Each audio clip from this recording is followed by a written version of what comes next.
कबीर जी का एक दोहा है, गुरु गोविंद दोनों खड़े काके लागू पाए। एक सज्जन ने हमको यह प्रश्न पूछा, तो स्वामी जी इसका अर्थ बताइए। तो हमने उनको बताया, ये समस्या आपके जीवन में आने वाली नहीं है। जहाँ पहुँचना नहीं, वहाँ के मार्ग का ज्ञान प्राप्त करके क्या मिलने वाला है। हमको समझो होनोलुलु जाना ही नहीं कभी, तो वहाँ की संस्कृति क्या है, वहाँ कैसे लोग रहते हैं, जाने आने का खर्चा क्या है, क्या ज़रूरत है खामोखा। उसी प्रकार से उनको बताया, गुरु गोविंद दोनों खड़े काके लागू पाए। ये समस्या आपके जीवन में कभी नहीं आएगी। झंझट में मत पड़ो, भगवान का नाम लो।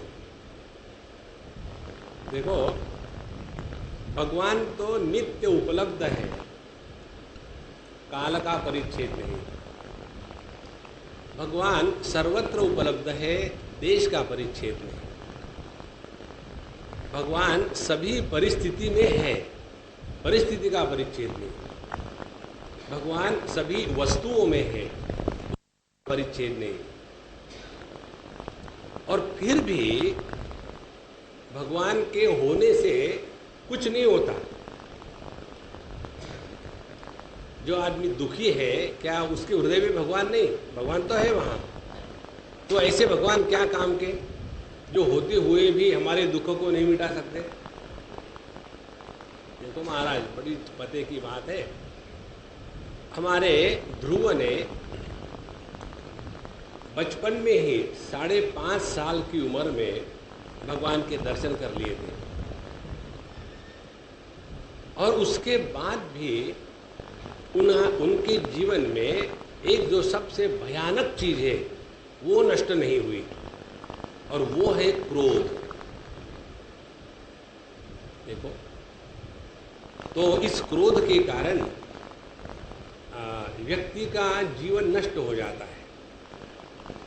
तो ऐसे हमारे ध्रुव महाराज, उनको भगवान का दर्शन हुआ, और फिर भगवान ने उनको आशीर्वाद दिया, वर प्रदान किया कि इस जगत का 36,000 साल तक तुम राज्य करोगे, और फिर ध्रुव पद की प्राप्ति तुमको हो जाएगी। इतना कह करके भगवान चले गए। भक्त के पास कब तक बैठे रहेंगे? वो रोता ही रहेगा। तो भगवान चले गए। अब ये जो ध्रुव महाराज है, अब उनके मन में बड़ा दुख निर्माण हुआ। अब सवाल ये है कि जिनको भगवान का दर्शन हो चुका है, उनके मन में दुख हुआ, चित्त प्रसन्न नहीं हुआ। इसका कारण क्या है, ये पूछेंगे विदुर जी। तो कहते हैं, ध्रुव जी ने तो इतनी छोटी उम्र में ही भगवान को प्राप्त कर लिया था, और इतना सब होने के बाद भी उनके हृदय में कृतकृत्यता, जो कुछ करना था कर लिया, जो कुछ पाना था पा लिया, ऐसा अनुभव क्यों नहीं हुआ? कारण क्या हो सकता है? इस पर मैत्रेय ऋषि बताते हैं कि इसका कारण ये है। अब ध्यान से सुनना, इसीलिए हम आपको 25 बार बता रहे हैं, गणेश जी की उपासना करो, हाथ में माउस लो, और पास जहां आता है डिलीट करो। उसका दूसरा कोई ही भी उपाय नहीं है। भूत को भूल जाना, यही साधना है। भूत को हम ठीक नहीं कर सकते, भूत का केवल तिरस्कार करना है, बाकी कुछ नहीं। तो हमारे ध्रुव महाराज ने अपने सौतेली माँ के शब्दों के द्वारा जो दुख धारण किया था हृदय में, ध्यान से सुनना, मैं 25 बार बोल रहा हूँ, वो दुख उनके हृदय में इतना गहरा था कि भगवान का सामने दर्शन होने के बाद भी इस दुख के द्वारा, इस संस्कारों के द्वारा उनके हृदय में सबसे पहली बात यदि कौन सी आई, तो वो कि मुझे ध्रुव पद प्राप्त होवे। इसीलिए भगवान का दर्शन होना एक बात है, और भगवान का दर्शन होने के बाद उनसे क्या मांगे ये बुद्धि भी तो होनी चाहिए ना। और हमारी बुद्धि प्रभावित होती है हमारे संस्कारों से। नहीं तो जैसे इसमें भी एक ऐसा उदाहरण आता है कि हम चलो गए, समझो गए बहुत बड़े राजा के पास। अब आप आजकल के दुनिया का राजा अपना बिलवा क्विंटल, तो आजकल की दुनिया का राजा वो, तो उसके पास चले गए और वहाँ जाने के बाद हाँ दसो तो आने की चाहिए, क्या चाहिए आपको? वो चूना है क्या? तम्बाकू तो है। वहाँ जाकर के चूना ही मांगेंगे। कारण क्या? वो जो संस्कार है वो इतने प्रबल है कि हमारे बुद्धि में और दूसरा विषय आ ही नहीं सकता। इसीलिए जब तक कि हम अपने अंतःकरण को संस्कारहीन नहीं बनाते, तब तक के भगवान का दर्शन होने के बाद भी उन्हीं संस्कारों से प्रेरित होकर के परमात्मा की प्राप्ति नहीं मांगेंगे, इस जगत के भोग मांगेंगे, नहीं तो जगत की संपत्ति मांगेंगे। देखो, इसीलिए अंतःकरण शुद्धि का इतना महात्म्य शास्त्रों में बताया है। तो अंतःकरण की शुद्धि होती है केवल एक प्रकार से, ज़्यादा किसी के साथ इतना इंटरैक्ट डीपली ना करे कि जिसके द्वारा मन में दुख निर्माण हो सके। सबके साथ रहो, उसमें कोई बात नहीं, लेकिन एक बात पकड़ लो, माता पिता बंधु सखा अपना नहीं कोई। सबके साथ रहो लेकिन पकड़ के रखो कन्हैया को, तब जाकर के मन में समत्व की सिद्धि होगी, अन्यथा नहीं। और इसीलिए उन्होंने जब वर मांगा तो अपने सौतेली माँ के जो कड़वे शब्द थे वो उनको स्मरण आए और उन्होंने भगवान से मुक्ति नहीं मांगी, और मांग तो लिया। अब दूसरा बात, चूंकि उनको भगवान के दर्शन हो गए थे, उसके कारण उनके मन का जो संस्कार का भाग था वो अब नष्ट हो गया, और वो नष्ट होने के बाद फिर उनको पछतावा हुआ कि मैंने भगवान को प्राप्त करके भगवान को नहीं मांगा, इस दुनिया को मांगा है। देखो, दो स्टेजेस है। तो पहले अपने संस्कारों से मुक्ति प्राप्त करके फिर जाकर के भगवान के दर्शन का लाभ होता है, अन्यथा नहीं। इसीलिए उनको पश्चाताप हो गया और फिर वो अपने ही मन में विचार करने लगे। कहते हैं, समाधिना नैक भवेन यत्पदम विदुः सनंदादय ऊर्ध्वरेतसः मासैः अहम षड्भिरमुष्य पादयोः छायामुपेत्यापगत पृथक्मतिः। पृथक्मतिः द्वैत की जिसकी भावना है। पृथक्मति माने जिस ज्ञान में मैं और मैं नहीं इसका प्रभाव होता है, उसको कहते पृथक्मति। पृथक्मति माने जहाँ दूसरे के अस्तित्व को स्वीकार किया जाता है, दूसरेपन का भाव प्रबल है, ऐसा जो ज्ञान है उसको कहते पृथक्मति। और जिस ज्ञान में द्वैत है उस ज्ञान में परमात्मा की प्राप्ति असंभव है। और ऐसे मैं जिसने वो पद प्राप्त कर लिया, अनेक बड़े बड़े साधु संत ऋषि मुनि अनेक जन्मों तक समाधि का अभ्यास करके भगवान के दर्शन को प्राप्त करते हैं। और मुझे तो 5.5-6 महीने में सब कुछ मिल गया था, फिर भी मैं उस परमात्मा को छोड़ करके ही इस जगत के बारे में मांग रहा था। आगे कहते हैं कि अहोबत ममानात्म्यम मंदभाग्यस्य पश्यत भवच्छिदः पादमूलम गत्वा याचे यदंतवत। मैंने भगवान के चरणों की धूलि पाकर भी मैंने केवल इस नाशवान जगत को ही मांगा है। इस जगत में केवल एक ही वस्तु अविनाशी है और वो अपना स्वरूप। और देखो कितनी विडंबना है, ये हम कितनी बार सुनते आए हैं, लेकिन फिर भी इस जगत के वस्तु व्यक्तियों को लेकर ही हमारे मन में विक्षेप होते हैं। इससे निकलती है क्या बात ये निकलती है, इस जगत के किसी वस्तु व्यक्ति देश काल परिस्थिति इसको लेकर के यदि हमारे मन में विक्षेप आते हैं तो समझ लेना अभी हमारा देहात्म भाव समाप्त नहीं हुआ है। और जब तक के देहात्म भाव बना हुआ है, कुरुते गंगा सागर गमनम व्रत परिपालनम अथवा दानम ज्ञान विहीन सर्वमतेन भजति न मुक्तिम जन्मशतेन।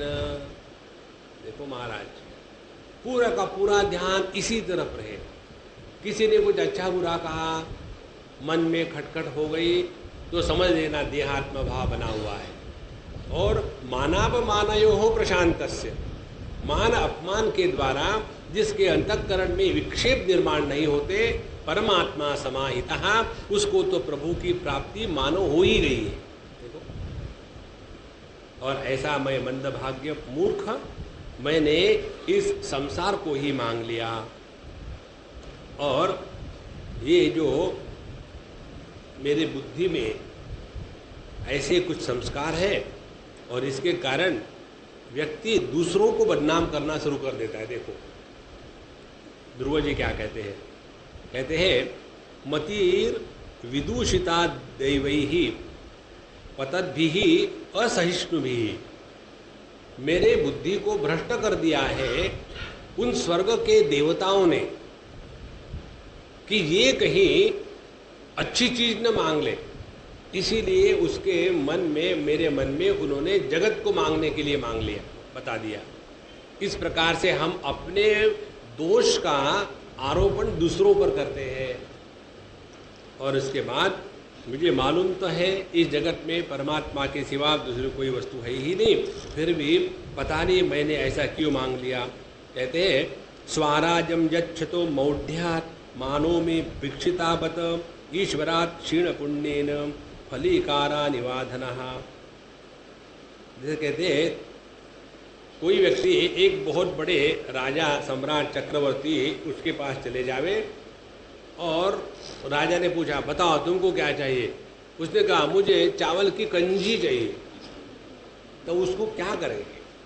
उसी प्रकार से साक्षात परमात्मा उपलब्ध होने के बाद भी मैंने केवल इस ध्रुवपद को ही मांगा है, उनको नहीं मांगा। तात्पर्य क्या है, तात्पर्य ये है आप कितनी भी साधना करो, जब तक के हमारे मन का प्रवाह, मन की विचारों की धारा अपने स्वरूप के तरफ अंतर्मुखी नहीं होती, तब तक के हमारी साधना शून्य। इसीलिए ये जो बोर्ड लिखते हैं ना नामों का, बाबाजियों के नामों का, पप्पू स्वामी गड़बड़ानंद, तो वो पप्पू स्वामी मालूम है क्या होते, परम पूज्य, और वो पू का दीर्घ होना चाहिए, पूज्य, पूजनीय, तो लिखते हैं पूज्य। और मराठी में आपको मालूम है पूज्य माने जीरो, तो परम पूज्य महामूर्ख स्वामी गड़बड़ा। कारण क्या है, जैसे हमारे नचिकेत को गुरु महाराज यमराज कहते हैं, ये नचिकेत तुम्हारे वैराग्य की हम दाद देते हैं।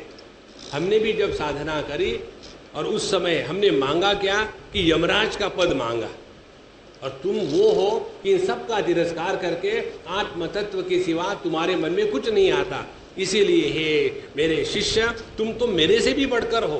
देखो गुरु वो होता है कि जिसको अपने शिष्य की प्रगति देख करके जलन नहीं होती, प्रेम होता है। जैसे बाप वो है जिसको अपने बच्चे ने यदि बहुत बढ़िया बिजनेस किया तो उसको जलन नहीं होता है, जी बड़ा बिजनेस कर रहा, ठीक है मैं इसमें रोड़ा डालता हूँ, नहीं।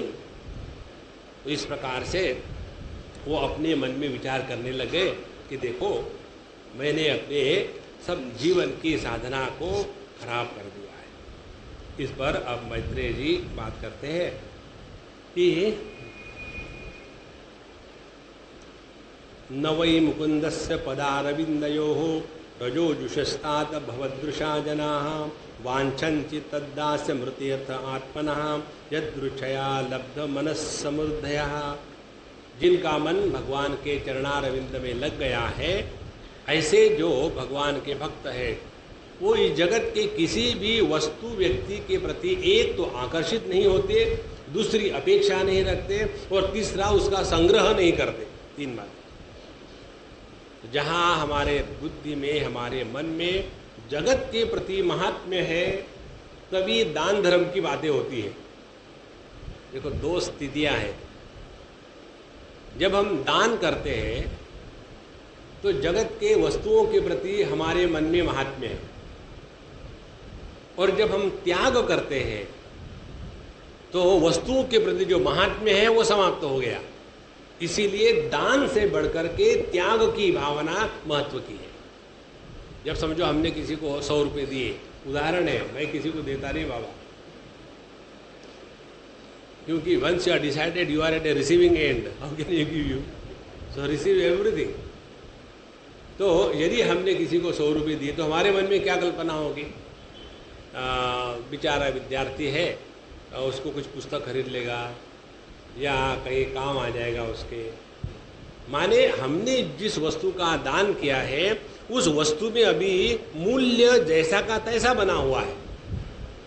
इसलिए अपने मन में यदि भगवान के प्रति वास्तविक भक्ति जागृत हो गई, उस वास्तविक भक्ति का स्वरूप है जगत के किसी भी पदार्थ में मन आसक्त नहीं रहता।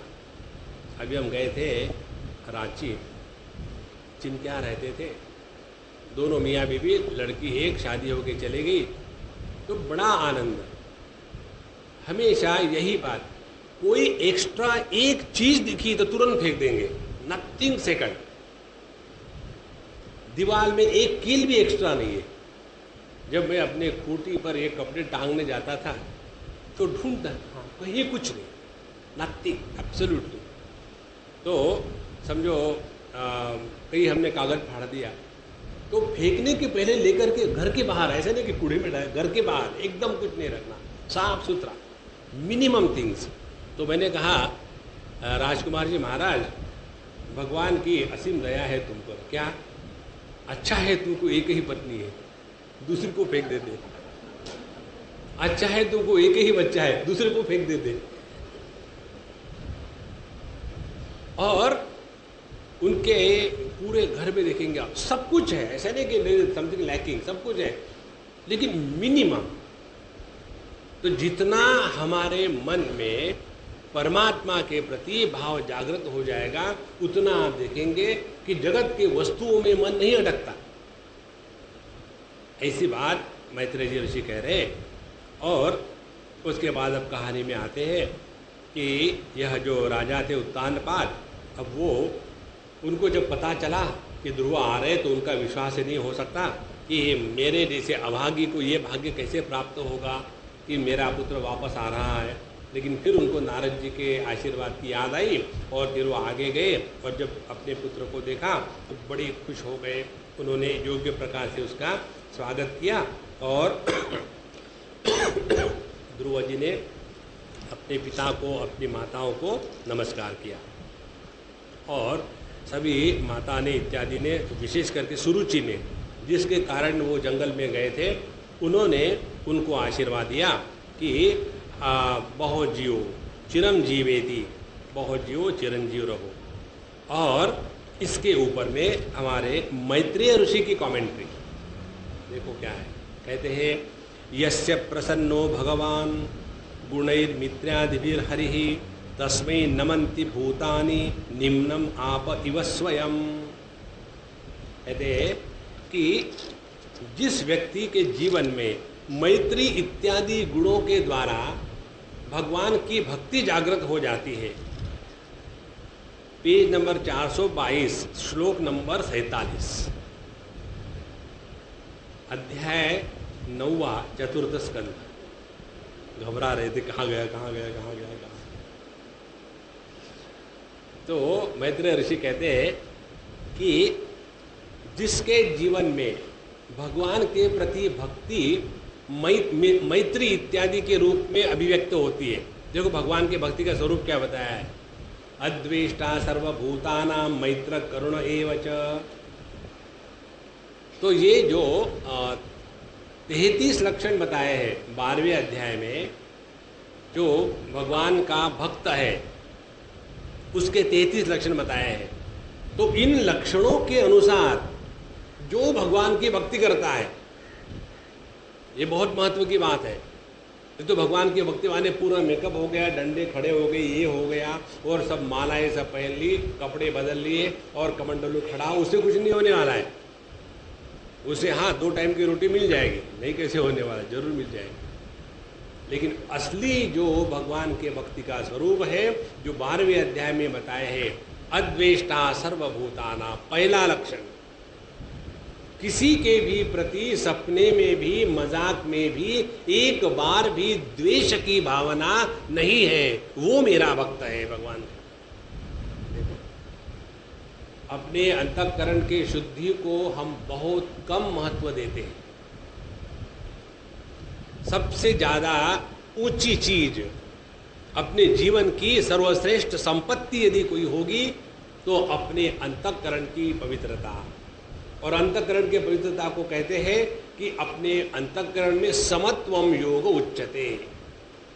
किसी भी कारण से अपने मन में, हृदय में, अंतःकरण में विषमता की भावना जागृत ना होवे, तो ऐसा जो मैत्रादिभिः हरिः यस्य भगवान प्रसन्नः, तो ऐसे जब होते हैं तब भगवान प्रसन्न होते हैं। तो ऐसे व्यक्ति के जीवन में तस्मै नमन्ति भूतानि, सभी उसके प्रति नतमस्तक हो जाते हैं। देखो, नतमस्तक होने का तात्पर्य क्या है? नतमस्तक होने का तात्पर्य है उनका विरोधी नहीं रहना। नतमस्तक का तात्पर्य ये नहीं कि जाकर धड़ाधड़ अपने सर का जो तेल है वो पैर को पोंछ लिया, वो नहीं। नतमस्तक का तात्पर्य है वो अविरोध गति उनकी रहती है जगत में, कोई उनका विरोधी नहीं होता, ना वो किसका विरोध करते हैं, क्योंकि अद्वेष्टा सर्वभूतानां तस्मै नमन्ति भूतानि निम्नम आप इव स्वयं। जिस प्रकार से पानी स्वयं ही नीचे की तरफ बहता है, उसी प्रकार से जिसके हृदय में यह भगवान के प्रति भक्ति जागृत हो गई है, वे सभी के सभी सब जगत के द्वारा वंदनीय हो जाते हैं। और उसके बाद बाकी उनके जो भाई वगैरह थे वो सभी के सभी ध्रुव जी को मिल करके बड़े प्यार से उनके आंखों से आंसू आ रहे, शरीर में रोमांच हो गया, और फिर सबके सब खुश हो गए कि अब अपना भाई या अपना पुत्र इत्यादि आ गए। उस समय पूरे नगरी में बहुत अच्छे प्रकार का उत्सव महोत्सव का जैसा वातावरण हुआ। चारों तरफ बड़ी बड़ी कमानें उठी और सब लोगों ने बड़े पटाखे जलाए, दीप जलाए। इस प्रकार से हमारे ध्रुव महाराज अपने राजधानी में चले आए और धीरे धीरे बढ़ने लगे। और जब बढ़ने लग गए तो राजा ने देखा कि अब मेरा पुत्र बड़ा हो गया है और सभी के सभी उसका आदर करते हैं। और ये जब उन्होंने देख लिया तो उसके पश्चात उन्होंने सबका सब भार अपने पुत्र पर सौंप करके, उनके हृदय में वैसे ही वैराग्य हो गया था, और फिर वो अपने वनवास चले गए और भगवान के स्मरण में लग गए। और इस प्रकार से उन्होंने अपने इस संसार से मुक्ति का एक जो महत्व का कारण है वानप्रस्थ, वानप्रस्थ का मतलब है वन में प्रस्थान करने की क्षमता और इच्छा दोनों।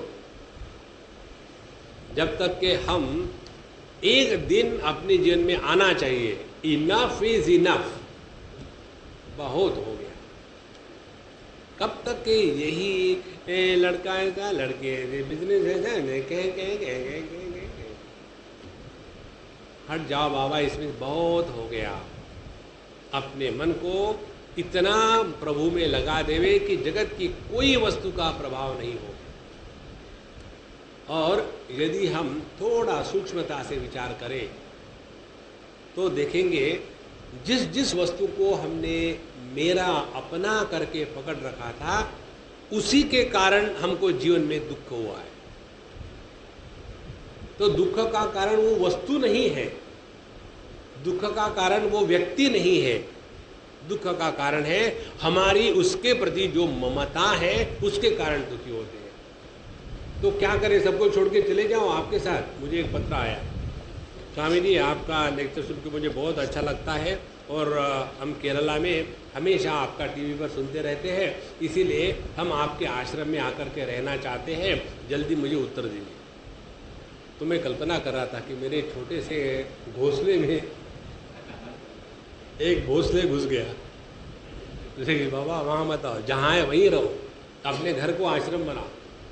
मैं तो बता दिया कि चले जाओ घर छोड़ करके, ठीक है हम आ गए, अब करो हमारा जो करना है। ऐसा कुछ नहीं है। अपने घर में जो आसक्ति है उसका त्याग करके घर में ही ऐसे रहे कि अपने घर को आश्रम बनावे। देखो जो हमारे धर्म में वर्णाश्रम व्यवस्था है, वर्ण है ब्राह्मण क्षत्रिय वैश्य शूद्र, ये वर्ण है, जाति नहीं है। जाति गलत भाषांतर है। वर्ण का तात्पर्य है जिसके द्वारा वर्णन होता है उसको कहते हैं वर्ण। तो ब्राह्मण का वर्णन होता है कि उनमें ज्ञान, दम, शम, तितिक्षा इत्यादि होना चाहिए, त्याग वैराग्य। क्षत्रिय का वर्णन होता है युद्धेषु अपलायनम, जब जीवन में समस्या आती है वो डर के भाग नहीं जाते। वैश्य का वर्णन होता है कि जो ट्रेडिंग करते हैं, और जो शूद्र है वो रोते रहते हैं। गवर्नमेंट सर्वेंट जो है वो सब शूद्र है। इस प्रकार से उनका वर्णन आता है। उसके बाद आश्रम किसको कहते हैं? आश्रम ब्रह्मचर्याश्रम, गृहस्थाश्रम, वानप्रस्थाश्रम और संन्यास आश्रम। तो अपने गृहस्थी को गृहस्थाश्रम बना ले। गृहस्थाश्रम बनाया मैंने अपने कारण गृहस्थी में जितने लोग हैं उनको श्रम दे दे, हो गया गृहस्थाश्रम। अच्छा महाराज, तो उन्होंने हृदय में वैराग्य प्राप्त करके इस जगत का त्याग करके वनवास में चले गए। इस प्रकार से अब हमारे ध्रुव महाराज इस जगत का पालन करने लगे। तो उन्होंने पहले प्रजापते ही दुहितरम शिशुमारस्य वै ध्रुवः उपये में भ्रमिं नाम तत्सुतो कल्पवत्सरौ। उनकी पत्नी जो प्रजापति शिशुमार की पुत्री थी भ्रमी, उसके साथ शादी की और फिर उनके कल्प और वत्सर नाम के 2 पुत्र हुए। फिर दूसरी उनकी पत्नी थी इला, वायु की पुत्री इला, और उससे उनको पुत्र हुआ, उसका नाम उत्कल था, और एक कन्या भी पैदा हुई। और उत्तम ने उनके जो सुरुचि का जो पुत्र था उत्तम, उनका भाई, उसका विवाह ही नहीं हुआ था। एक बार वो हिमालय में गए वहाँ शिकार करने के लिए, और वहाँ के यक्षों ने उनको मार डाला। फिर उनकी माँ वहाँ गई, वो भी मर गई। तो इसके कारण ध्रुव को बड़ा गुस्सा आया, और गुस्से के कारण ध्रुव गया और सबको मारना शुरू कर दिया। बहुत बड़ा घमासान युद्ध हुआ, और इस प्रकार से युद्ध हुआ कि एक दूसरे के ऊपर में हावी होकर के यक्षों के पास अनेक मायावी भी सामग्री होती है, लेकिन इन्होंने अपना बहुत जोर से युद्ध कर लिया। और ऐसे जब देख रहे थे वहाँ के ऋषि मुनि कि अब ध्रुव हारने वाले हैं, तो मुनियों ने उनको कहा कि इनडायरेक्टली कहा कि यह जो उत्तानपाद का पुत्र ध्रुव है, यक्षों के द्वारा पता नहीं मारा जाएगा क्या, लेकिन यदि कोई भी भगवान का नाम लेता है तो उसमें अमोघ शक्ति प्राप्त हो जाती है, और उसके द्वारा वो स्वयं का बचाव कर सकता है। ऐसी बात जब ध्रुव ने सुनी तो उसको स्मरण आया, और फिर उन्होंने नारायण अस्त्र को अपने धनुष्य पर चढ़ाया, और इस प्रकार से फिर जोर जोर से युद्ध होने लगा, और अनेक प्रकार के यक्षों का नाश होने लगा। उस समय वहाँ मनु जी जो ध्रुव जी के ग्रैंडफादर थे वहाँ आए, और उन्होंने अपने पोते को उपदेश दिया। अब देखो, भगवान का दर्शन होने के बाद भी क्रोध के कारण ध्रुव जी ने यक्षों का संहार करना शुरू कर दिया। उनको कोई नहीं रोक सका। रोक कौन सका?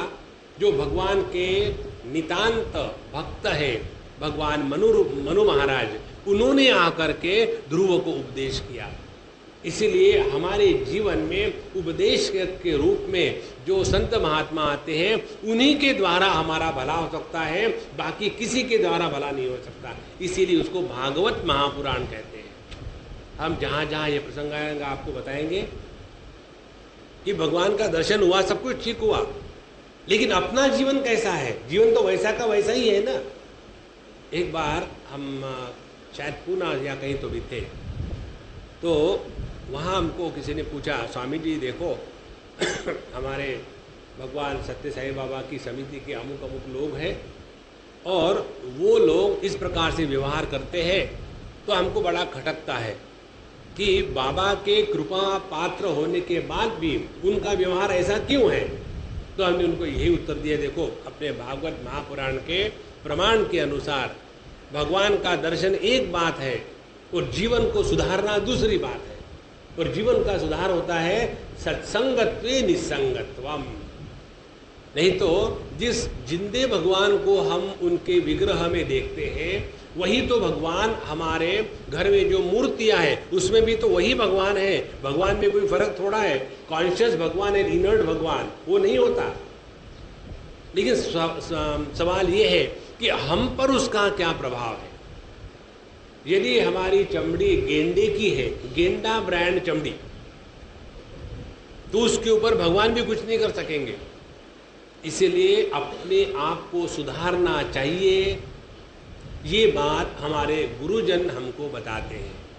भगवान तो हमको आशीर्वाद देंगे, वर देंगे कि भगवान हमको, हमारा बच्चा जो है ना बिल्कुल बेकार है लेकिन उसको इंडिया का प्राइम मिनिस्टर बना दो, तथास्तु। तो उनको क्या फर्क पड़ता है, नाटक ही तो हो रहा है, ठीक है बना दो। लेकिन साधु संत बताएंगे हमको कि किस प्रकार से हम अपना उद्धार करें। इसीलिए आपको याद होगा एक बार हमको किसी ने पूछा था, कहीं हमारे इंटरव्यू में लिखा था कि भक्त और जो शिष्य होते हैं इनमें फर्क होता है। तो इनमें क्या फर्क है? तो भक्त वो है जिनके लिए साधु संत स्वयं बदलते हैं,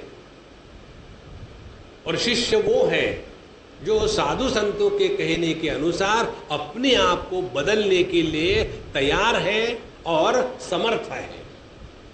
जो अपने आप को नहीं बदलता, नहीं बदलना चाहता है और बाबा जी के संगत में रहता है, वो हो गया भगत। और वो कहते महात्मा जी बड़े अच्छे हैं, मैंने उनको बताया नाचो और वो नाचने लग गए। और शिष्य कौन है? उसको गुरु महाराज बताते नाचो और फिर उसको नाचना पड़ता है। ये मूलभूत फर्क है। तो यहाँ मनुजी ने अब अपने पोते को उपदेश करना शुरू कर दिया। मनुहु उवाच अलम वत्सातिरोषेण तमोद्वारेण पापमना येन पुण्यजनानेतान अविदस्त्वम अनागसः। देखो, अलम वत्स अति क्रोधेन अति रोषेण, ये तृतीय विभक्ति के साथ अलम का प्रत्यय आता। अलम ये अव्यय है। उसका तात्पर्य होता है कि अब गुस्सा करना बंद करो, बहुत हो गया।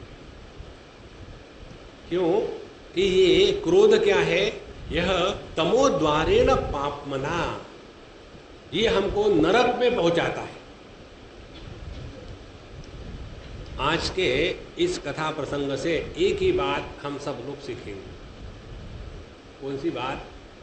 अपने हृदय से क्रोध को हमेशा के लिए निकाल डालें। यदि एक बात हमने सीखी तो हमने ध्रुव के चरित्र को समझा है। ध्रुव के चरित्र में अनेक बातें आती हैं। भगवान की भक्ति करी, भगवान को प्रसन्न किया, भगवान के दर्शन हुए, उससे कुछ खास बात नहीं है। असली बात यह है कि उन्होंने अपने गुरु के रूप में आए हुए दादाजी के द्वारा जो उपदेश प्राप्त किया है वो हमारे लिए ग्रहणीय है। इसलिए अलम वत्स अतिरोषेण तमोद्वारेण पापना, ये अत्यंत पाप पैदा करने वाला यह जो गुस्सा है उसको अब बंद करो, बहुत हो गया। जब तक हम अपने गुस्से का समर्थन करते रहेंगे, जब तक हम अपने गुस्से का जस्टिफिकेशन करते रहेंगे, तब तक हमारे हृदय में परमात्मा के प्रति महात्म्य जागृत नहीं हुआ, अभी महात्म्य है गुस्से के बारे में। इसीलिए हृदय से गुस्से को नहीं निकालना चाहते हैं, परमात्मा भले चले जाए। देखो, अलम वत्साति रोषेण तमोद्वारेण पापना येन पुण्य जना नेतान। और ये जो यहाँ जितने भी यक्ष इत्यादि आए हुए, ये निरपराध यक्षों का क्यों तुम वध करे जा रहे हो? और इसका हमारे अपूर्व आगे बताते हैं कि हमारे पूरे कुल में इस प्रकार का व्यवहार किसी ने नहीं किया। और ये दूसरी महत्व की बात, जब हम अपने कुल का, अपने गुरु का स्मरण करके जीवन जीते हैं तो हमेशा ये याद रखते हैं कि हमारे कुल में हमारे जो बाप दादा हो गए हैं उन्होंने ऐसा दुर्व्यवहार किसी के साथ नहीं किया है, तो हम कैसा करें। और उसी प्रकार से हमारे साधु संतों ने, हमारे देश ने, हमारे जितने भी साधु संत यहाँ हो गए, उन्होंने सबके प्रति प्रेम भावना बताई है। तो यदि हमारे मन में उनके प्रति आदर होगा तो अपने आप अपने हृदय से क्रोध इत्यादि का तिरस्कार हो जाएगा। और ठीक है, तुमने अपने भाई के हत्यारे का बदला लेने के लिए उसको मार दिया, ठीक है, लेकिन सबको मारने की क्या जरूरत है? इस जगत में सभी यक्षों ने तो तुम्हारा नुकसान नहीं किया था, और तुमने तो भगवान की आराधना करी, बचपन में ही भगवान को प्राप्त कर लिया था। उससे क्या निकला? उससे ये निकला कि लोग कहेंगे कि जो भगवान के भक्त होते हैं, जिनको भगवान की प्राप्ति होती है, वो भी क्रोध के शिकार हो सकते हैं। तो ऐसे भगवान के प्राप्ति से कौन सा लाभ हुआ है? देखो, इसीलिए हम यदि भगवान के भक्त हैं, हम यदि नित्य सत्संग करने वाले हैं, तो ये हमारी जिम्मेदारी बन जाती है कि हमारे कारण सत्संग को लांछन ना लगे। देखो महाराज, अन्यथा जो हमारे घर के बच्चे हम लोगों को उल्टी सीधी बात सुनवाते हैं, क्यों सुनवाते हैं? हमको एक लड़की ने पूछा था, Swami ji, are you also a holy crook? See the question. ऐसे भाई, ये न्यू टर्म कंप्यूटर साइंस की है क्या, होली क्रुक? फिर उसने मुझे बताया कि ये स्वामी जी, ये जो है ना, बड़े सत्संग में जाते हैं, स्टडी ग्रुप में जाते हैं, मंदिरों में जाते हैं, घर में ध्यान करते हैं, भगवान का पूजा करते हैं, लेकिन हमेशा क्या करना, डांटना, गुस्सा करना, उनके हृदय में प्रेम नाम की चीज नहीं है, हमेशा भोंगते रहते हैं। They keep on barking on the people. उससे तो अच्छी बात है कि भगवान का नाम न ले, कम से कम उनको बदनाम ना करें। बहुत आवश्यक है भैया, अपने आप को सुधारना, यही आध्यात्मिक जीवन है। यदि हम अपने आप को नहीं सुधारेंगे और दूसरों को सुधारने में लग जाएंगे, तो हमने अपने आप को भगवान समझ रखा है और अवतार लेकर के दूसरों के उद्धार के लिए आए। पहले अपने को सुधारो, तो तुमने जो भगवान का दर्शन कर लिया है और उसके बाद भी ऐसा करोगे, तो इससे बड़ा और निंदनीय कर्म क्या हो सकता है? तुमको तो एक ऐसा आदर्श बनना चाहिए कि जिसको देख करके लोग कहें कि हाँ, भगवान का दर्शन प्राप्त होने के बाद व्यक्ति इतना अच्छा होता है। देखो, तब जाकर के किसी के मन में भगवान की इच्छा की बात आएगी। यदि ये हमारे सामने प्रमाण है कि ध्रुव जी को भगवान का दर्शन हुआ था, लेकिन फिर भी उनमें क्रोध इत्यादि वैसा ही बना रहा जैसा एक आम व्यक्ति के मन में होता है, तो टेररिस्ट के और ध्रुव जी के बीच में कोई अंतर थोड़ी हो गया है, वो तो एक जैसे ही हो गए। इसीलिए हमको सबको भगवान के सामने अपने हृदय में कसम खानी है कि भगवान, आज हम अपने हृदय से इस क्रोध के गंदगी को हमेशा के लिए तिलांजलि दे देते हैं और हमको मदद करो। जिस हृदय में भगवान का निवास होता है, वहाँ क्रोध का निर्माण नहीं होता। भगवान किसी पर क्रोध नहीं करते। क्रोध का तात्पर्य है कम माने आनंद, सुख, शांति, जिसके द्वारा आनंद के अभिव्यक्ति को निरोध हो जाता है, उसको कहते हैं क्रोध।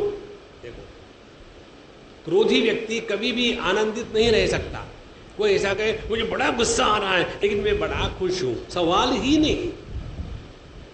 इसीलिए हम आपको हमेशा जो बताते हैं, मौज में रहो का जो मंत्र है, एक मंत्र को आप पकड़ लो, आप कभी सभी की सभी साधना उसमें हो गई।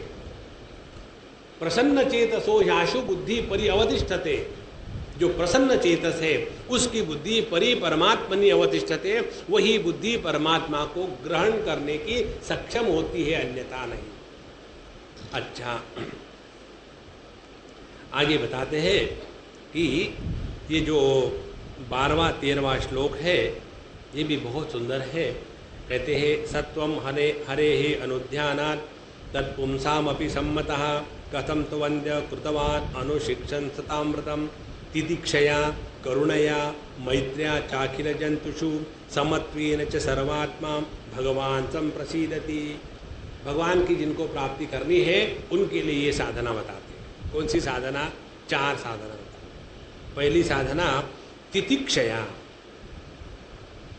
जो हमसे हमको कष्ट देने वाले हैं, जो हमसे बड़े हैं, उनके द्वारा हमको यदि कुछ कष्ट होते हैं तो अपने सहन शक्ति को बढ़ाओ। जिसमें अपने बड़ों ने अपने पर किए हुए अपराध को सहन करने की शक्ति नहीं है, वो बड़ों के प्रति कभी आदर की भावना से नहीं देख सकता। इसीलिए बड़ों के प्रति एक ही भावना हो, आदर की भावना।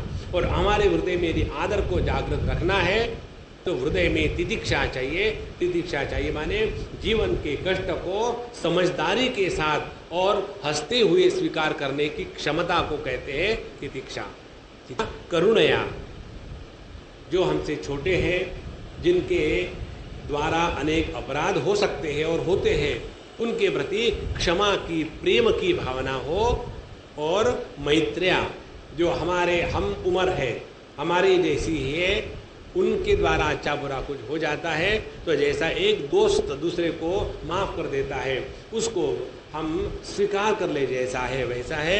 और समत्वेन च सर्वात्मा, और जो च के द्वारा, च अखिल जंतुषु, च के द्वारा बताते हैं संत लोग, और जो इस जगत में बुरे लोग हैं उनके प्रति हमारे मन में उपेक्षा की भावना होनी चाहिए। बुरों को बुरा कहने का अधिकार हमको भगवान ने नहीं दिया है। बुरे हैं तो वो है, हमको क्या करना है? हमको किसी को सुधारना नहीं है। एक सिद्धांत हृदय में पकड़ लो, हमको सेवा करनी है, सुधारना नहीं है। इस प्रकार से यदि हम जीवन जिएंगे तो भगवान की प्राप्ति निश्चित होगी। भगवान संप्रसीदति, ऐसा ही विचार भगवद गीता के 5वें अध्याय के अंतिम श्लोक में आता है। वहाँ भगवान कहते हैं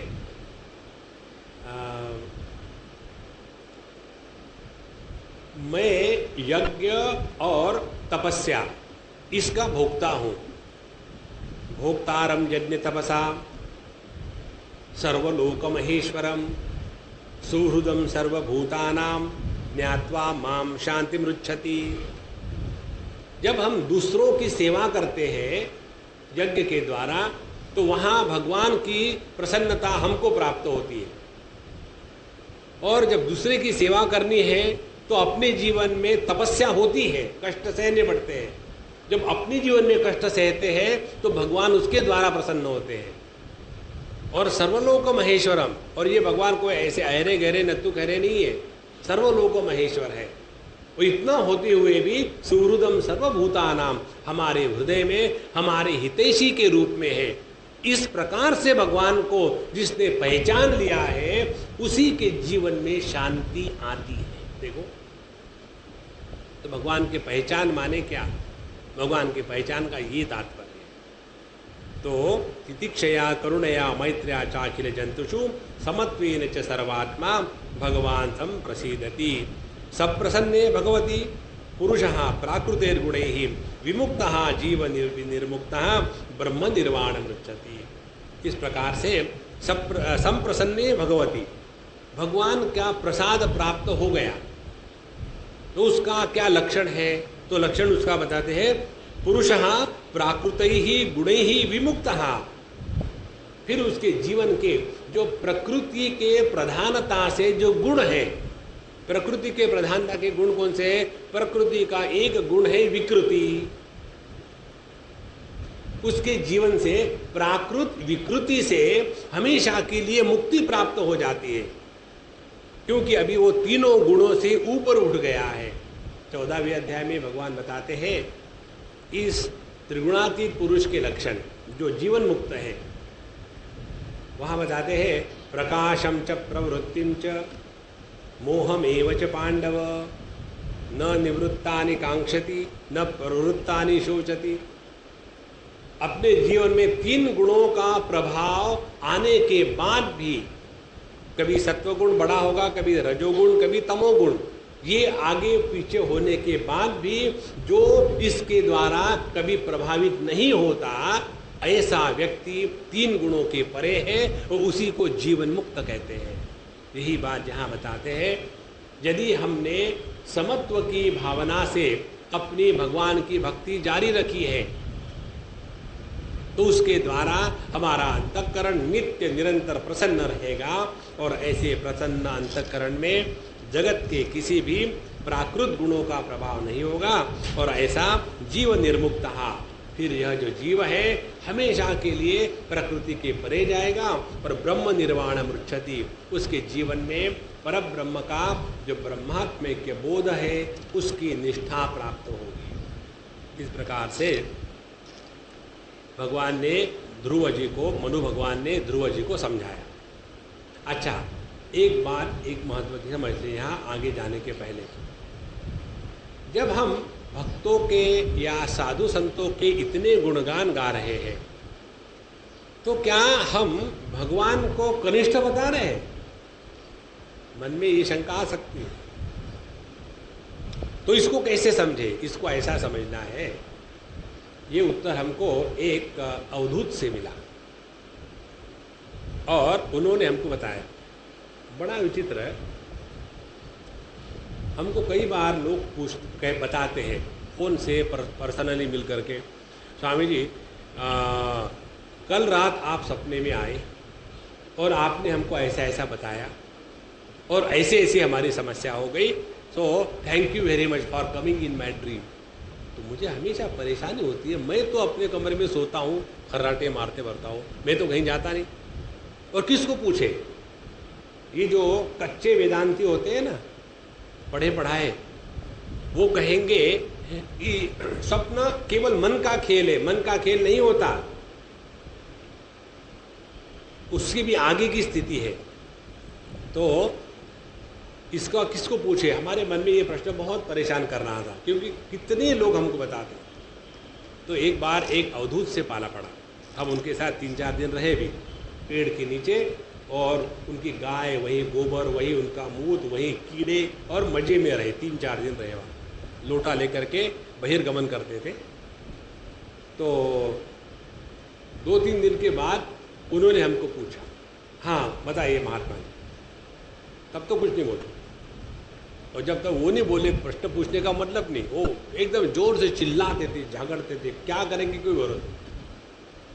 तो हमने उनको कहा कि भगवान ऐसा ऐसा होता है और मुझे कुछ नहीं आता, इसके बारे में मुझे संदेह नहीं, तो ये क्यों हो रहा, कैसे हो रहा, तो मुझे इसमें से बचाओ। तो उन्होंने ये उत्तर दिया था, वो कहते हैं भगवान निर्गुण निराकार है और मनुष्य या जीव या जिनका वो उद्धार करना चाहते हैं, वो उनका जो मन है वो सगुण साकार के सिवा किसी का ग्रहण करने के लिए सक्षम नहीं है।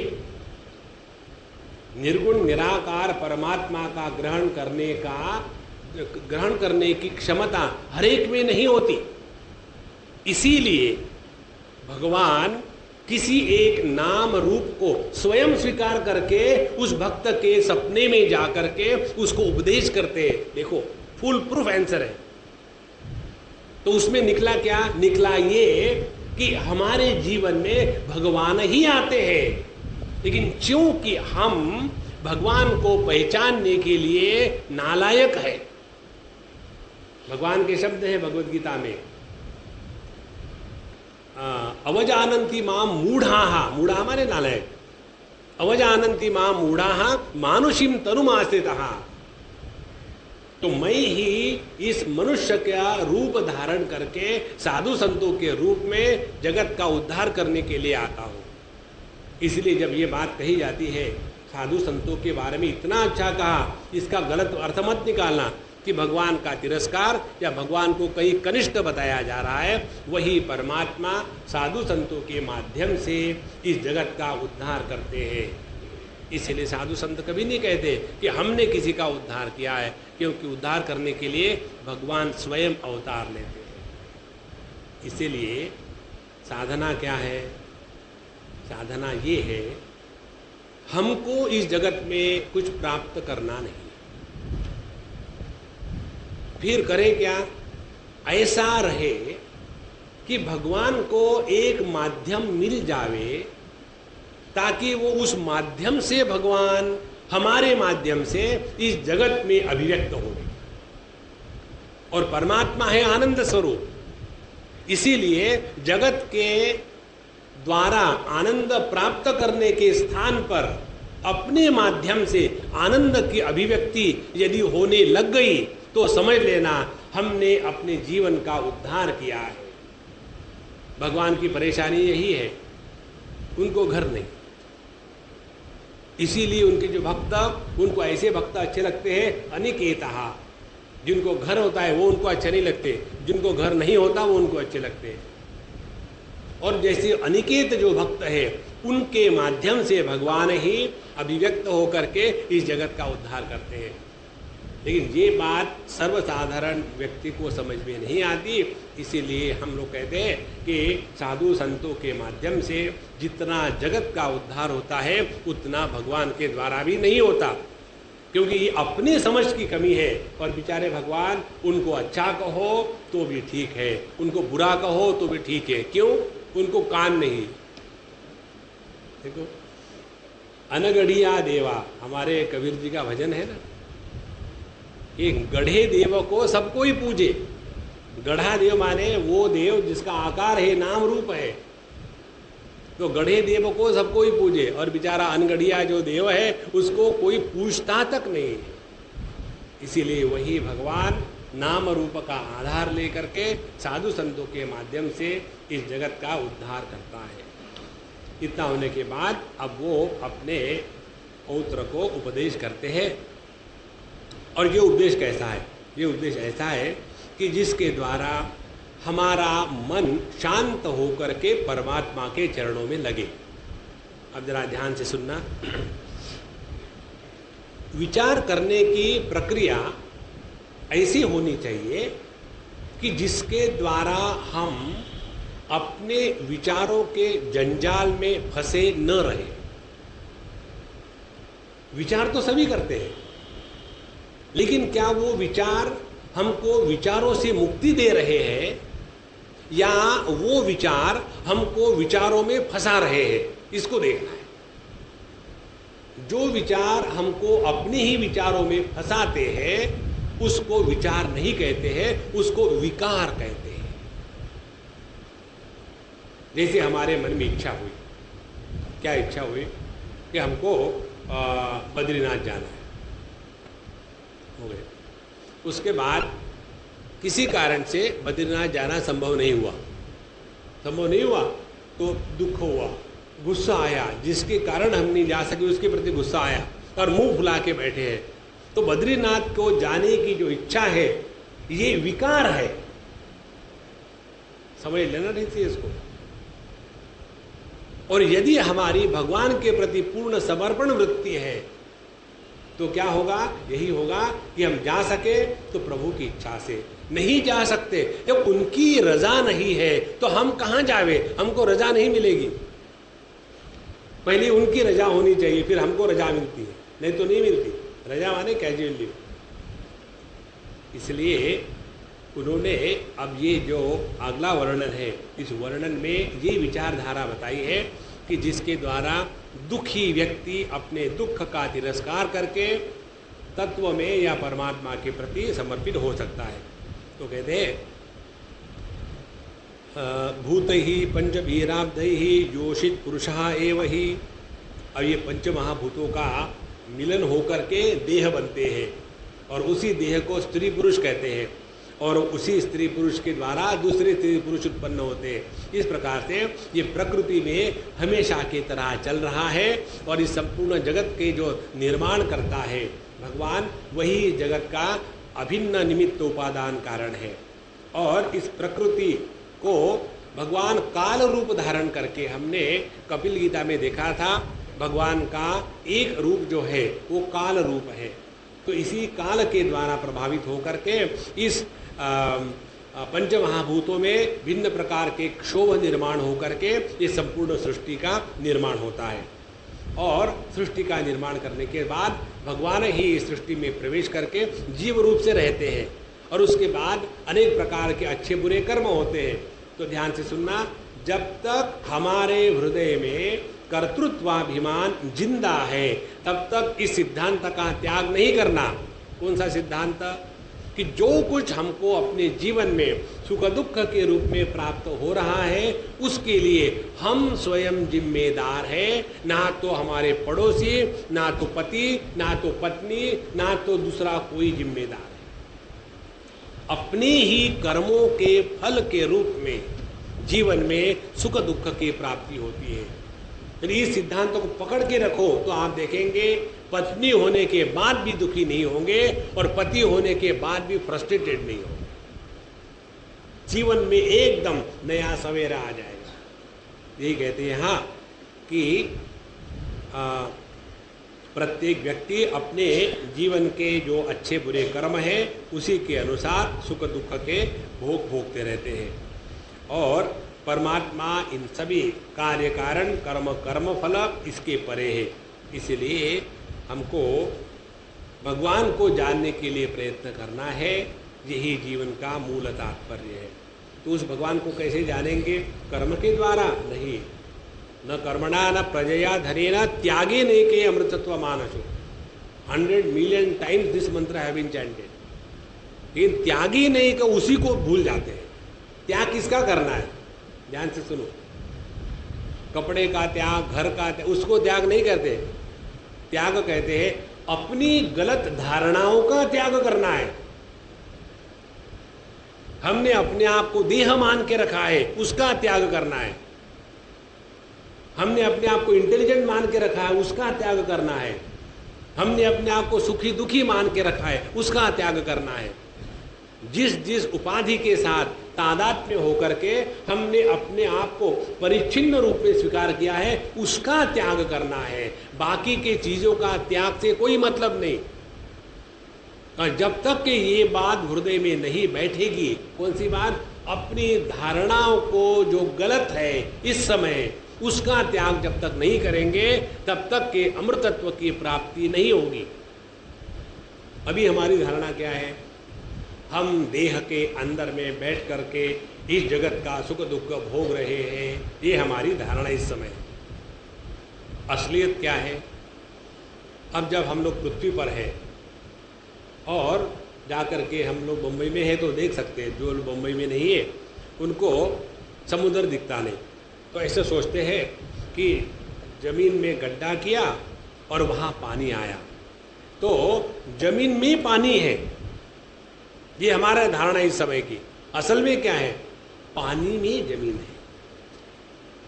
उसी प्रकार से हमको इस समय ऐसे लगता है कि देह के अंदर में प्राण है और प्राण के अंदर में मन है और मन के अंदर में बुद्धि है, बुद्धि के अंदर में आनंदमय कोश है और उसमें चावल के दाने के जैसा मैं हूं, और वो भी कटा चावल।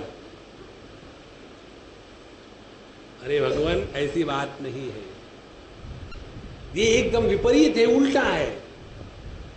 इस देह को प्राणों ने संभाल के रखा है और इस प्राण को मन ने संभाल के रखा है। अब इस चित्रण को देखो, बाहर मन है, बीच में प्राण है और उसके अंदर में देह है। तो ये प्राणों का जब नियमन होगा, तो प्राणों का नियमन होने के बाद ये जो मन और देह है फिर इसका तादात्म्य टूट जाएगा। और जब तक के प्राणों का नियमन नहीं होगा तब तक के मन का देह के साथ जो तादात्म्य है वो कभी नष्ट नहीं होगा। और हमेशा हम अपने आप को मन के माध्यम से प्राण और देह इसके साथ तादात्म्य करके हम अपने आप को 3 प्रकार से अनुभूत करते हैं।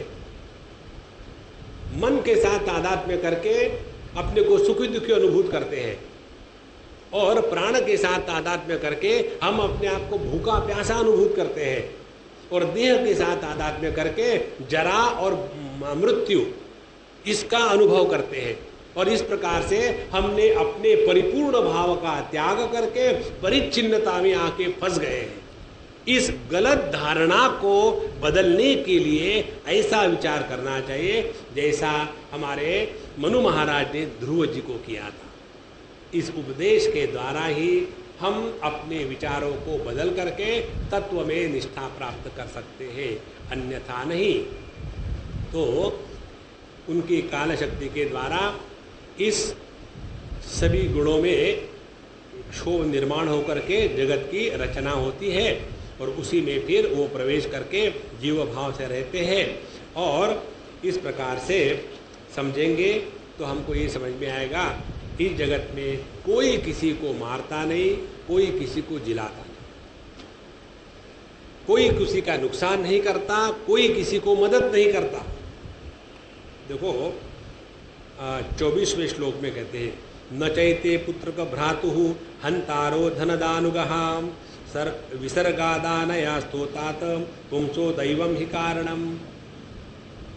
ना तो तुमने किसी यक्षों को मारा है, ना तो यक्षों के द्वारा तुम्हारे भाई को मारा गया था।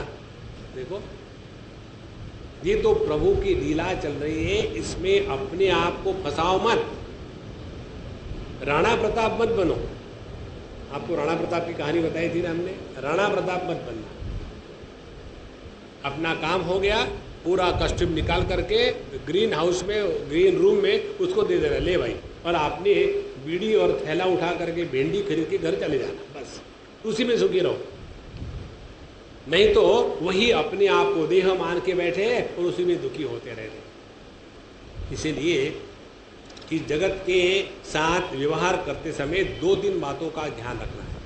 पहली बात, हम भगवान मनु के वचन बता रहे हैं कि मृत्यु का कारण जगत में दूसरा कोई नहीं है, ईश्वर ही मृत्यु का कारण है। वही जब चाहता है तब हम जिंदा है, वही जब चाहता है तब हम मर जाते हैं। माने जन्म मृत्यु दोनों में भगवान का स्मरण बना रहेगा।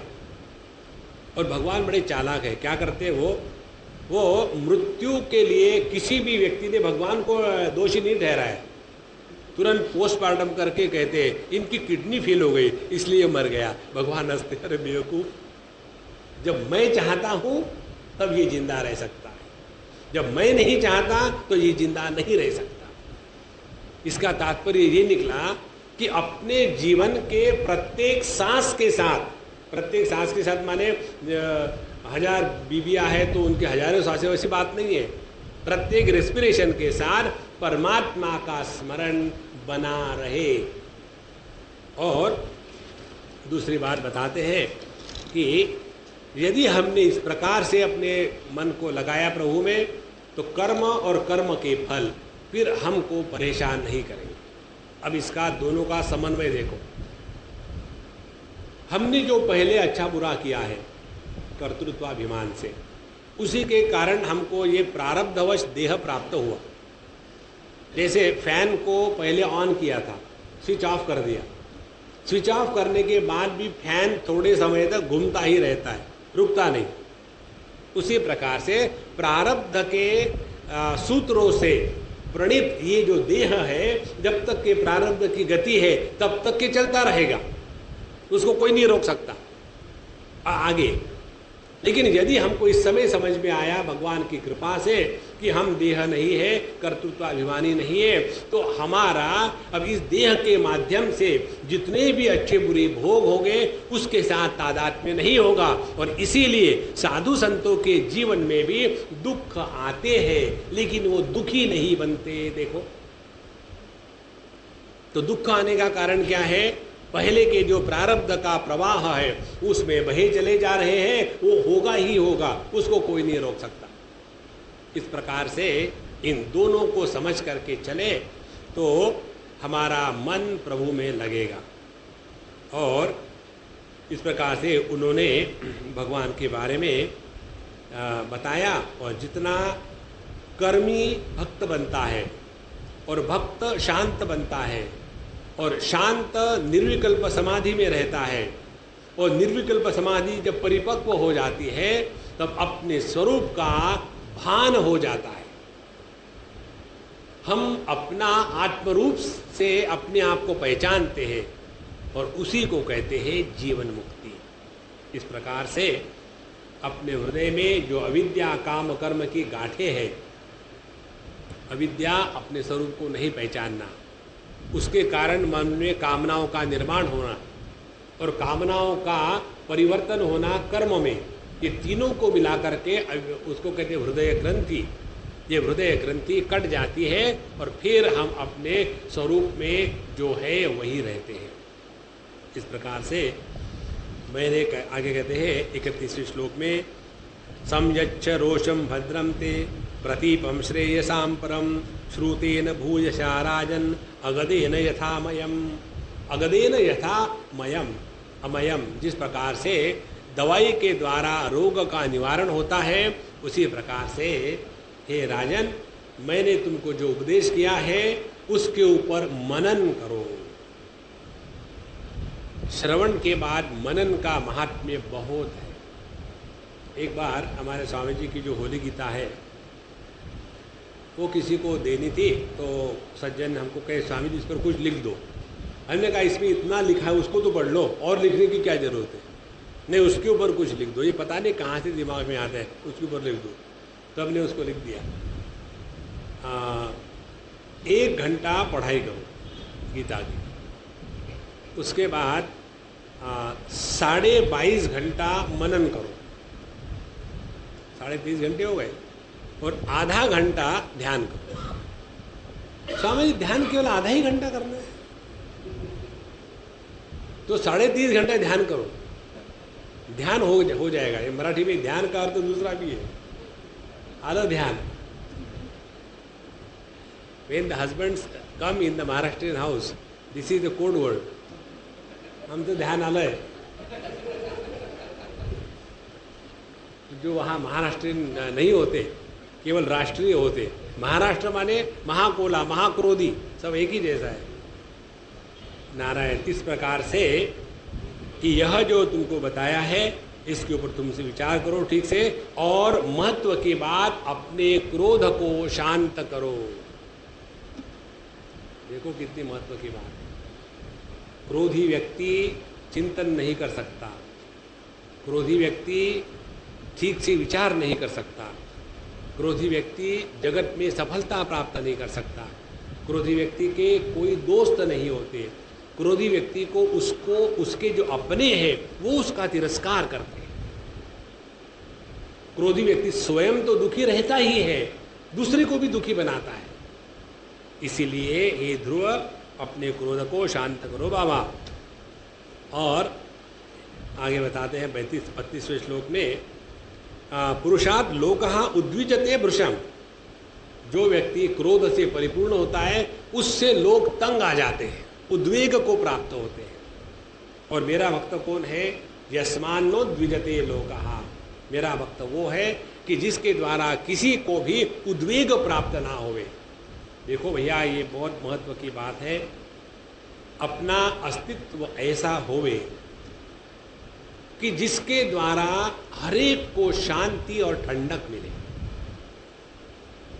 और ये बाहर से नहीं आती चीजें, ये होती है अपने हृदय की अंतःकरण की स्थिति के अनुसार। कई बार हम सबका अनुभव है, कभी हम साधु संतों के पास जाते हैं तो उनके पास जाने से मन इतना प्रसन्न हो जाता है। क्यों प्रसन्न होता है? वो तो कोई परफ्यूम नहीं लगाते, वो किसी प्रकार की मसाज नहीं करते, फिर भी उसका एक ही कारण है, जिसका मन प्रसन्न शांत पवित्र है उसके अगल बगल का जो वातावरण है वो अपने आप वैसा हो जाता है, और उस वातावरण में हम प्रवेश करें तो हमारा भी कल्याण हो जाता है। इसलिए ऐसा क्रोध का त्याग करें और ये समझो कि जो अभी मर गए इत्यादि, अब सबका भूल करके प्रभु में अपने मन को लगाओ, नहीं तो हमेशा उसी में रहेंगे। पता नहीं मैंने ऐसा क्यों किया।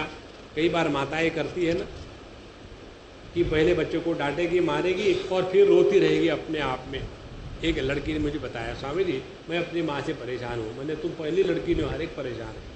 बोले नहीं मेरी स्पेशल परेशानी है। बोले कौन सी परेशानी है? सुबह सुबह उठ करके इसको पता नहीं क्या हो जाता है। हम लोग सुख से सोते हैं, इसको अच्छा नहीं लगता। ये माताओं को सुबह में क्यों काली माता जागृत हो जाती जान पता नहीं। और सबको घर में धूम धड़ाका करके घर की शांति नष्ट कर डालेंगे। कभी मारेंगे, डांटेंगे, कुछ करेंगे, और फिर उसके बाद उन्हीं को दुख होता है, पता नहीं मेरे लाडली को मैंने क्यों मारा, और फिर रोते रहती है। तो बोले हमको डबल दुख झेलना पड़ता है, पहले हमको दिया फिर वो रोती है, हमको खुशी थोड़ी होगी।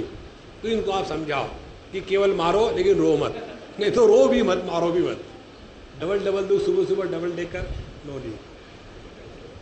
तो अपने मन को क्रोध से मुक्त करो बाबा, तब जा कर के भगवान का दर्शन होगा।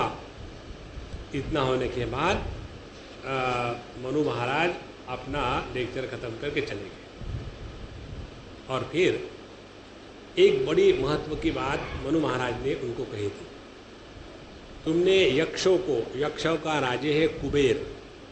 यक्ष माने देना, देना बैंक नहीं, यक्ष माने देना, जिसमें उनके जो राजा है कुबेर। तो इन कुबेर को जाकर के तुम पहले माफ़ी मांग लो, क्योंकि तुमने गलती करी है। अपने गलती की माफ़ी मांगने से हृदय हल्का हो जाता है। दूसरे ने कहने के बाद हृदय का बोझ कम नहीं होता। तो जाकर के माफ़ी मांग लो। तो कुबेर जी वहाँ आए और सभी लोग उनकी स्तुति करने लग गए। तो कुबेर जी ने कहा हमारे ध्रुव महाराज को कि देखो ध्रुव, मैंने देखा कि तुम्हारे दादाजी आ गए और तुमको जो उपदेश किया उसके द्वारा तुम्हारा क्रोध शांत हो गया, और जिसका क्रोध शांत हो गया वो पूजनीय है। उनके शब्द है, भो भो क्षत्रिय दायात परिचिष्टोस्मि ते अनघ यस्तम पिता महादेशान वैरम दुस्त्यजति अत्यजा। जो अत्यंत त्यागने के लिए कठिन है, सबसे त्यागने के लिए कठिन क्या है? क्रोध का त्याग करना। क्रोध का त्याग मालूम है क्यों नहीं होता? उसका त्याग न होने का कारण एक है, हमारे मन में कोई ना कोई कामना होती है, इसीलिए क्रोध का जन्म होता है। हमारे मन में कोई ना कोई संकल्प होते हैं, इसीलिए काम का जन्म होता है। इसकी परंपरा देखो, काम के विकृत स्वरूप को क्रोध कहते हैं। कल्पना के, संकल्पना के बच्चे को काम कहते हैं। और संकल्पना कहाँ से आती है? आदत से आती है। हर वस्तु को देख करके हमारे मन में अनेक प्रकार की कामनाएं कैसी निर्माण होती है? वस्तु को देखने के बाद उसके बारे में विचार करना शुरू कर देते हैं। ये वस्तु अच्छी है, ये वस्तु सुख का साधन है, ये वस्तु मेरे पास नहीं है तो मिलनी चाहिए, और ये वस्तु ना मिले तो जीवन क्या है? तो वस्तु को देखने के बाद इतनी जो संकल्पना हुई, इसके कारण कामना निर्माण हुई। कामना की परिपूर्ति नहीं हुई तो क्रोध निर्माण हुआ। इसीलिए दो सिद्धांत आपको बताते हैं, प्रयत्न करना, क्रोध हमेशा के लिए निकल जाएगा। पहला सिद्धांत, इस जगत में हमारा किसी पर कोई अधिकार नहीं है। अपने पत्नी पर भी वो कब था? पत्नी पर भी कब था? हमको लगता है ऐसा कि हमारा उन पर अधिकार है, किसका किसी पर कोई अधिकार नहीं। ये सिद्धांत स्वीकार कर लो हृदय में, आप देखेंगे आपको कभी भी डिसअपॉइंटमेंट नहीं होगी। डिसअपॉइंटमेंट नहीं होगी तो क्रोध नहीं आएगा। और दूसरी महत्व की बात, एक तो अपने अधिकार का त्याग कर दो, दूसरी बात यह है कि जगत में कुछ मत चाहो। हमारे स्वामी अखंडानंद जी महाराज एक कहानी बताते थे। भगवान ने आह को निर्माण किया। आह कहते हैं ना, उर्दू का शब्द है, उसको मेरी आह लग गई, माने कर्स। भगवान ने आह को निर्माण किया और आह को जाओ तुमको जाना है, जिससे शादी करना है कर लो। तो आह गई न, who will like to marry a curse. तो वो घूम घाम के वापस आई, daddy nobody wants to marry me. तो भगवान ने कहा कि ऐसे करो, तुमको कौन शादी करेगा, तुम्हारा नाम ही आह है, तो क्या करो, तुम्हारे ऊपर में चद्दर ओढ़ लो। तो च और आह बन गया चाह, और वो तुम चद्दर ओढ़ करके आह के रूप में जगत में चले जाओ तो सभी तुमसे शादी करना चाहेंगे। देखो, और प्रत्येक व्यक्ति अपने चाह के लिए ही मरता है थ्रू आउट लाइफ। तो जब तक हमारे हृदय में इवन चाय की भी चाह हो, मराठी में चाय को चाह कहते हैं, उसकी भी चाय हो तो वो भी हमको जीवन में कष्ट दुख क्रोध देती है। इसीलिए इस क्रोध का तुमने त्याग कर दिया है, इसीलिए मैं तुम पर बड़ा प्रसन्न हूं। देखो भैया, एक कल्पना करो कि अपने मन में एक बार भी क्रोध का तूफान नहीं आता, तो उसका जो आनंद है हम अपने अनुभव से आपको बताते हैं, तो उस आनंद की कोई सीमा नहीं है।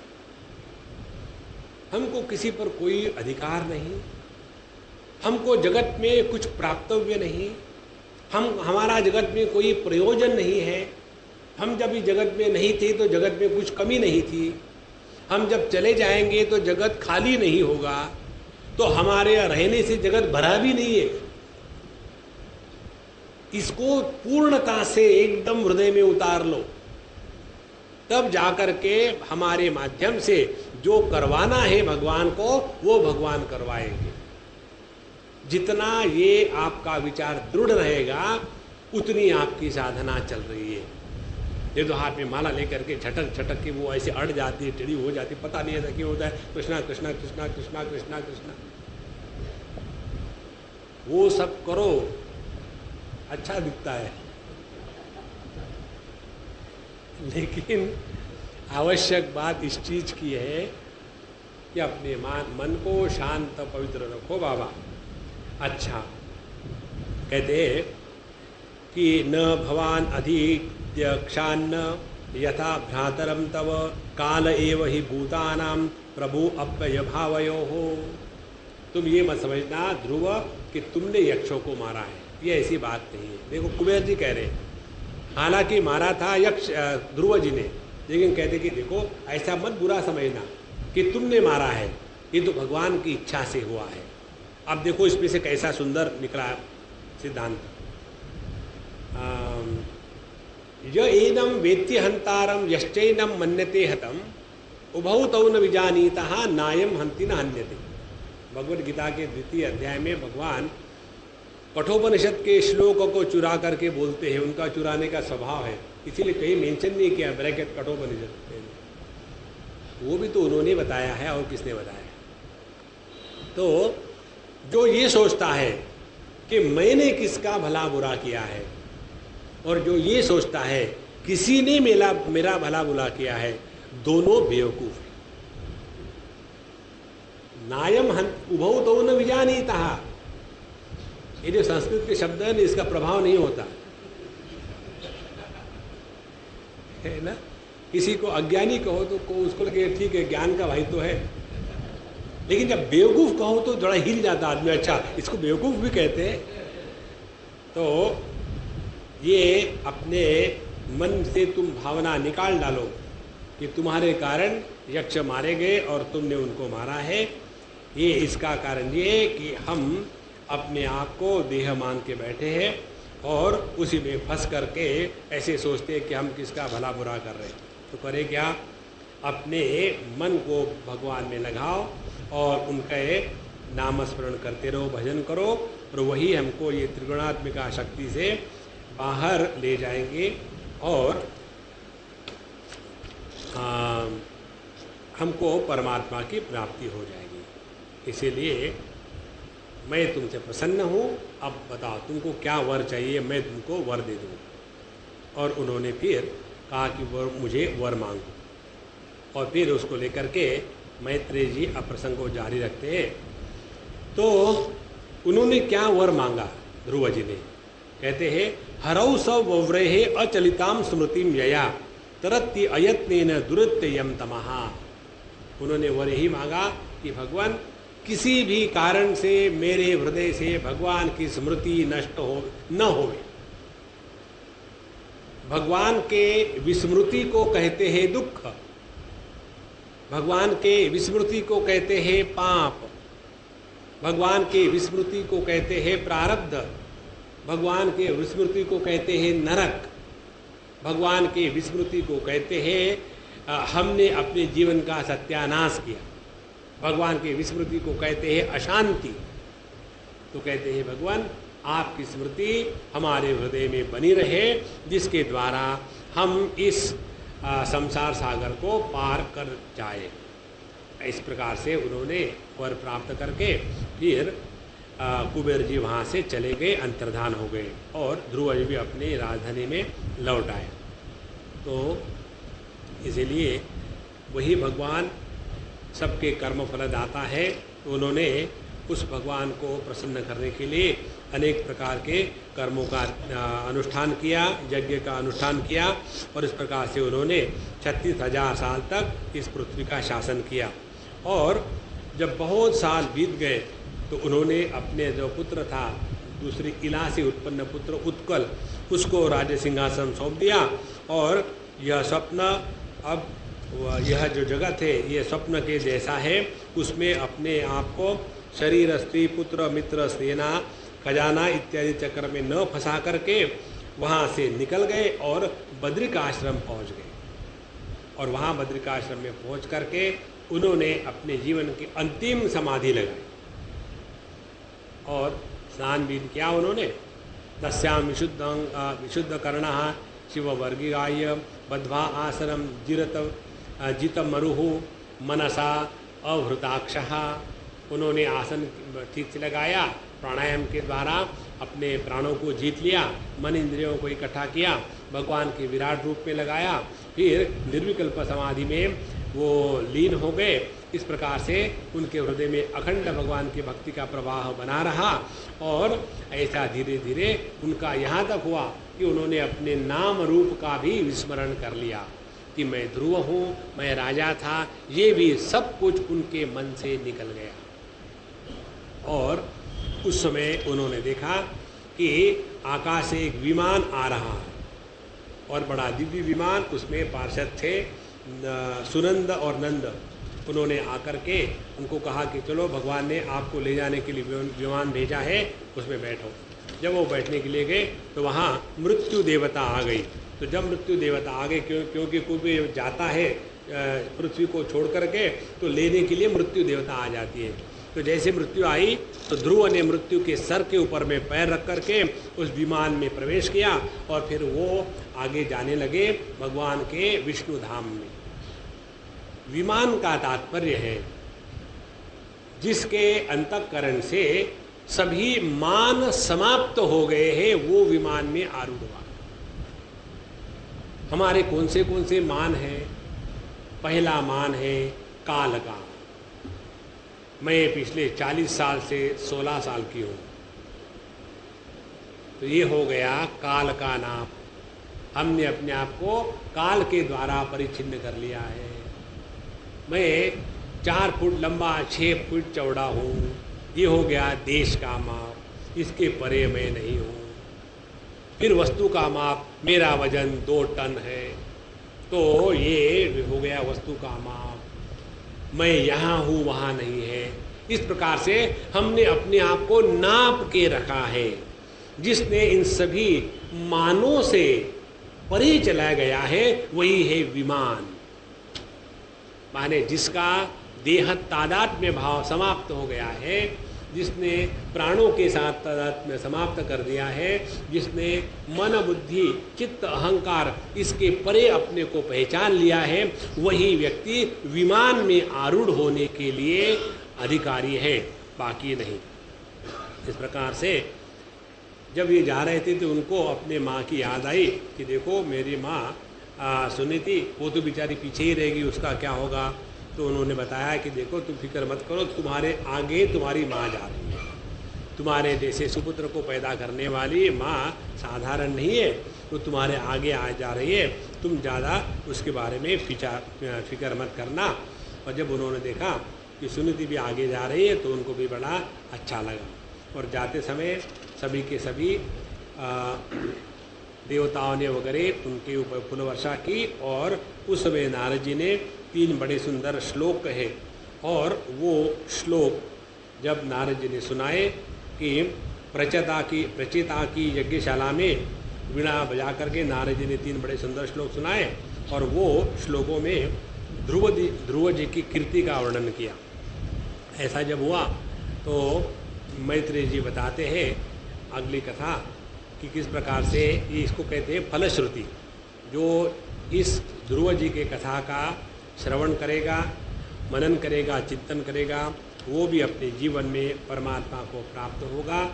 इस प्रकार से ध्रुव के बारे में जो था मैंने तुमको बता दिया। उसके पश्चात अब ध्रुव का जो वंश विस्तार है उसके बारे में, और ये जो 3 श्लोक है उसका क्या रहस्य है उसके बारे में प्रश्न पूछा जाएगा, उसका उत्तर देंगे कल। अभी हम यहाँ आज्ञा लेते हैं। ओम पूर्णमदः पूर्णमिदं पूर्णात् पूर्णमुदच्यते पूर्णस्य पूर्णमादाय पूर्णमेवावशिष्यते। ओम शांति शांति शांति। हरि ओम। श्री गुरुभ्यो नमः। हरि ओम।